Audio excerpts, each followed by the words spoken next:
We didn't have a television. So Marilyn Monroe, the name meant nothing to me. But when she died, there were these newspaper, you know how they used to have those posters that would say Marilyn Monroe dies on the newsagents. Nowadays they just let the newspaper in its rack advertise itself. But in those days there were always, and there'd be people coming and putting up a new one over it, latest news. Oh yeah. Anyway, I was, when Marilyn Monroe died, or when the news came and was in the thing, I was at my first and only visit to Niagara Falls. I'm not kidding. I can remember being on this sort of overlooked thing with railings, and of course there are always these news things. And I remember asking my mother, who's Marilyn Monroe?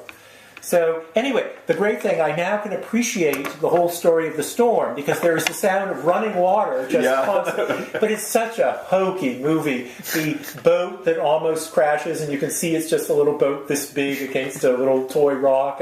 But it's once you get into sort of caricature feeling, anyway, there was a lot of water. They kept going underneath the falls. Mm-hmm. They were always in yellow raincoats, and so I can see that seeing it during a storm would make quite an impression. So the roof came off about 5 minutes before the movie ended, or something. Yeah, I don't. 5 minutes, because the boat is going uncontrollably down, about to go over the falls for about the last 10 or 12 minutes. So I suspect that's when the roof came out of the thing. It was interesting. I was kind of curious about this roof going off. Definitely, I was there when it happened. Yeah. In retrospect, I think, did this really happen? Okay, so I was just recently reading. My stepfather edited these 2 volumes of sort of documents about Latvian prisoners of wars after World War II. And they were in Russia, they were in American POW camps, and etc. And there's a guy who mentions there being in these barracks, like Volteringen, where in a storm, the roof came off of 6 buildings. Wow. 6 buildings? Yeah. So, it's really... Well, the interesting thing... Remember, my stories are, I'm about that age. That's what I look like.